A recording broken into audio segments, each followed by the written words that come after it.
Alright guys, it's Scrappy again. I hope you're doing well and enjoying your day so far. Far from the cleanest start to 2026 for OpTic Texas, but Coach Karma says not that much to worry about behind the scenes in practice. In his opinion, over the last couple of weeks, they have looked like the best team in the game, but failed to translate that into their matches over the last couple of weekends. What does this mean for OpTic going into the major? Because Benjay says, look how good you like in practice. If you play like morons in the matches, such as against Ravens, you are going to get slammed. Very much enjoyed to your thoughts in the comments. Hit the like button if you enjoy. Subscribe if you're new. As always, here we go again, ladies and gentlemen. The Scrim champions are back for 2026. Lots to get into on both sides of this. We're going to start in challenges firstly here, because lots of talk the last couple of weeks. What about the Stallions? What do they need to do with their roster? Do they need to blow it up, move on from Sruti or whoever? Now, look, they played the Cup yesterday. They both went out top 16. Not an especially great result. Now, to be fair, all of the teams are playing in this cup, right? The Elite is over now, so they're all back in the cups again. Still, top 16 is nowhere near adequate. Red went down 3-1 to Falcons Academy White. Good team for sure, but still a top 16 result. And Stallions back lost against Bush. So, to be fair, they lost to good teams. But they also lost in the losers bracket because they'd already been knocked down. So, top 16 not ideal. There was a bit of drama about some of these series. I'll show you guys in a second. These are the top 8 teams that have made it. Some familiar faces. P7 Notorious, Omit Brooklyn, both Falcons Academy, Huntsman are here, Bush, 5 Fears for Fun Esports, etc, etc. But yeah, no Stallions made it to top 8, unfortunately. As I say, those are good teams, but the Stallions, at least one of the Stallions teams, would like to have been in there. Is it time for Zuma to go a different direction with the rosters? There's going to be talk about it. Scrap said the other day, Tommy, just save your money, right? But I think it's a good situation that we find ourselves in challenges right now, but it would be nice if Stallions were a little bit more competitive, I think. Huntsman, they got the job done. Of course, they advanced. That tournament concludes today. Bush Gaming, they took down the Stallions in that kind of controversial map, actually. Formal, Zinni, they were watching this one. This was a bit of drama because, well, as you can see, we've got fire in the top window here on Scar. The smoke grenade comes in, but he just, looks through the smoke, because the smokes are, in this game, kind of one-wayable.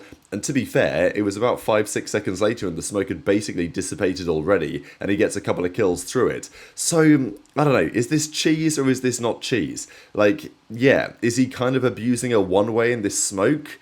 Like, sure, but also the smoke has moved on, and because they threw the smoke so deep in the room, I think there was always going to be this kind of gap, right? So I don't know, people were saying, Fire, he was like cheesing the boys in this. And yeah, maybe he was a little bit, but also it's kind of just part of the game, I think. And I don't think the Stallion strat was very good anyway, because they double hit down low and Zim was like, well, you deserve to lose it at that point. So that's what those boys had to say.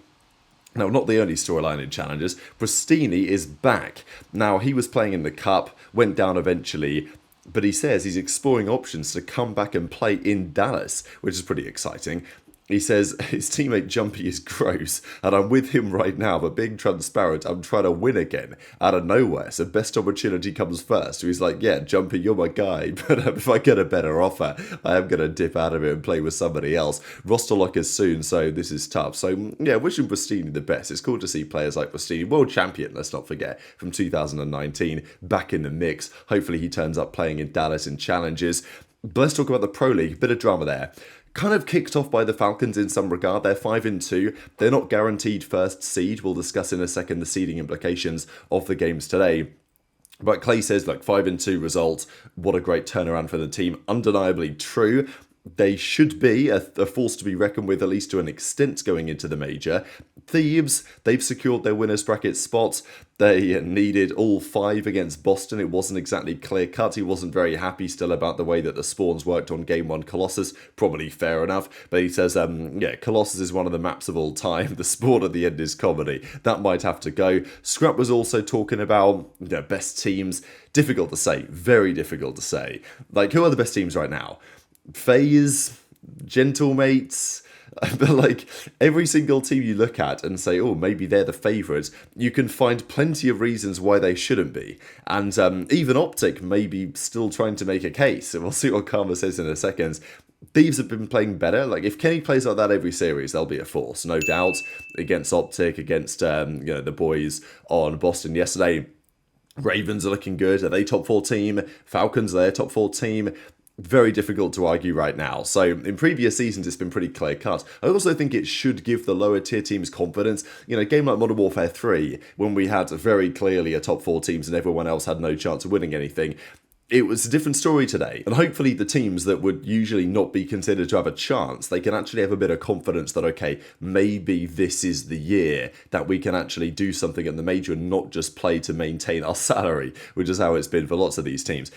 HyDra says, look, you shouldn't change before a LAN event. It's pretty crazy. Unless you're Lqgend, that situation was chalked. But it does feel like Thieves have taken a stride over the last couple of weeks with even their chemistry. It looks like they're in a better spot.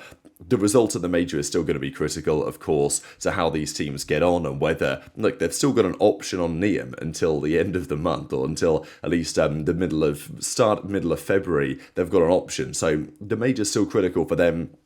Some talk as well on the park the bus strategy. Should it be G8? We talked about it last night. I'm not going to go into in great detail again. We might see it again in action today in Overload. Whether it's fair, whether it's not, whether as fans we're happy about it. Like, I think Control became very cookie cutter the last few years. I didn't think it was fun to watch really at all. Yes, Overload, this strat is cheese.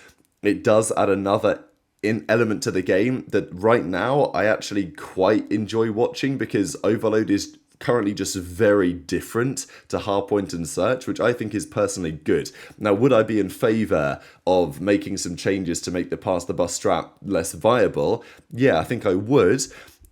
Should the pros say to each other, all right, this is cheese, we're not going to do it anymore, we're going to like gentleman's agreement it? Because they could do that, right? And Nameless says if the pros are real, they'd come together and GA it and ban the park the bus. Ghosty says, look, we've just got to update this game mode, pause the clock with the ball, lowering the half times. That would be the solution. But Nameless is like, well, look, that's not going to happen at least until after the major. So maybe they should be popping in with a GA, because let's not forget, they played literally one day. 2 matches were played with the NPC before they GA'd it. Here we are, quite a way into the park the bus meta, and it's still very prevalent. I don't think the pros are going to do anything about it, at least not until after the major, but we'll see how everybody reacts. Now, let's talk about this. I thought this was kind of fascinating, really, because Karma is considered, for good reason, and held in very high regard. One of the greatest of all time as a player, first of all, 3 World Championship rings, all on LAN, 2 now as the coach of OpTic, since stepping away and coming back into competing from the coaching perspective. He says their practice has been really good. The last couple of weeks, if you were in their scrims, apparently, which they don't really stream anymore, which is fair enough at this point in the year, but if you watch their scrims, he says they would look like the best team in the game. However, they played Ravens. Look, this year they have beaten Surge. That's it, right? Of this calendar year, 2026. So it's not been a great start to the new year. They've lost to everyone else that they've played so far. And some pretty bad results in there as well. The FaZe result, the Thieves result. And then, of course, look, the FaZe and the Thieves one, Karma says that is what it is. But this Ravens one, he wasn't happy about at all, because they, as far as he's concerned, just played nowhere near their level. We saw the drama about the listening they had against the Ravens series.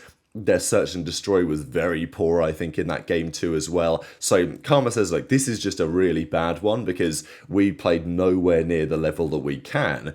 But Karma thinks that at least their approach is good, and in practice they're looking really strong against the teams they're playing.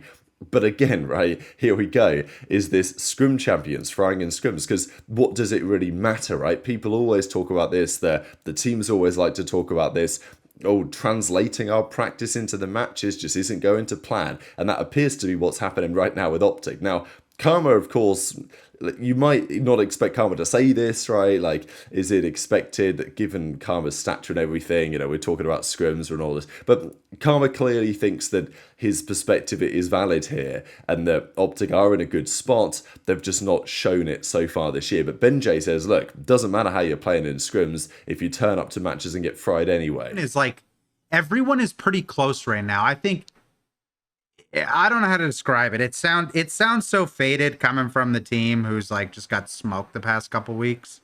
But I'm like talking like not objectively here. Like right now, Right now, I don't know. It kind of feels like anyone can win. Like, I think our toughest challenge when we're playing super well right now is like, if we're talking prac, dude, it's probably Gentleman. I think. If you guys watched our scrims the last 2 weeks, you'd think we're the best team in the game. But I mean, that happens sometimes. That happens sometimes. Like I said, I mean, they just need something, just need it to click one of these days. I mean, I think they do, because like I said, our day-to-day, you know, how our games go daily, they're really not like showing in these matches at all. Not even close. I'll tell you what, God forbid it fucking clicks, bro. If we get a fucking overload win at the major and everything is just going good when they get there, holy fuck, the haters are gonna be pissed. If I'm wrong, well, they're gonna be happy. I do think from like all the recent losses, this was the one I honestly was most pissed about. All the other ones I really could give two shits, but I could, just because like I said, we've been playing so fucking good that for them to come out and look like that just was not good.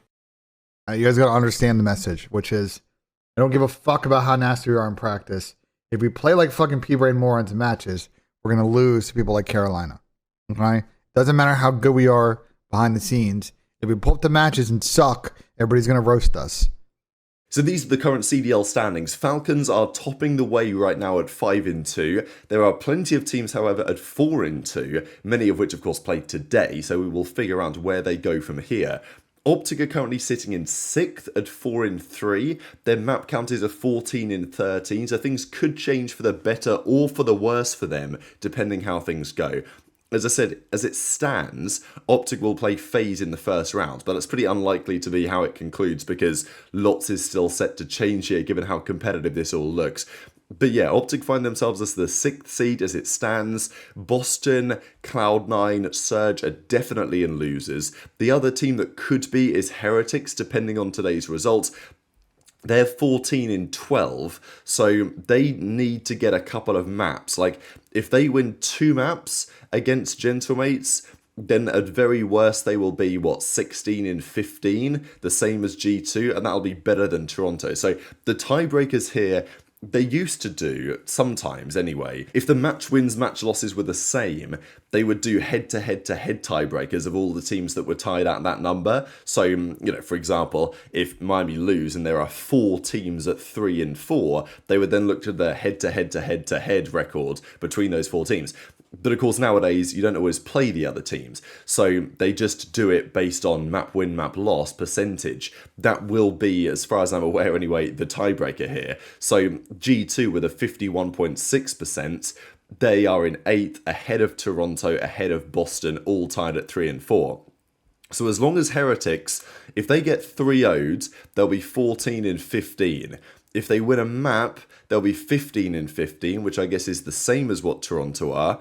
Did they play one another? That, I guess, is the interesting question, because that, I suppose, yeah, they did, and they beat them. So I think Heretics will, you know, they need to obviously win, ideally, or go game 5, and that should be enough for them. So Toronto are particularly precarious right now, although actually their chances of making it are still higher than I thought yesterday, because Heretics still kind of need to go game 5 in order to get that win, I think. Gentlemates, pretty much any win, given their solid map counts, will put them at a good enough win percentage, because if they just win 3-2 or something, they'll be 5-2, and it should be stronger than the Falcons. So that's what it looks like right now, that if Gentlemates take the win, they will go into the major as the number 1 seed. There are quite a few permutations here that MJ Brawley put together on what could happen. Now, FaZe, just to quickly look at today's games, they play Surge, Gentlemates play Heretics, Thieves play Ravens. Those are the final 3 games. If those games go maybe as you might expect, so, you know, M8 and FaZe take a 3 or a 3-1 win, this will be the seeding, and it could be OpTic Thieves first round of the bracket. There's a lot to say about that, but this is all based on expected results, and as we understand, we have not seen too many expected results over the last couple of weeks. So, yeah, these are the matches. Gentlemates play Heretics. Of course, Gentlemates to be the favourites there, but it's all to play for, really. Gentlemates would like the number 1 seed for sure. And their performances the last couple of weeks haven't exactly been super spectacular, but they still look like a real force. They should handle business against Heretics, but if Heretics can push them 5, then they start in winners, but possibly they start in winners against Gentlemates, which wouldn't be optimal. Thieves, Ravens, that's a real bag out. Like, I'm really looking forward to that one. CleanX do it again, already on a 4 streak. Both of those teams, of course, are in winners anyway. But, you know, how high could Ravens go in terms of seeding? Like, Ravens could get to 5-2, and their map count's solid enough. Like, you know, they could be 2nd or 3rd seed for this major. And then the other game is Surge Vegas, of Surge versus FaZe to close things out. Probably should be a little less interesting. But in true to your thoughts in the comments, hit the like button if you enjoyed, subscribe if you're new, take care, and I'll see you next time.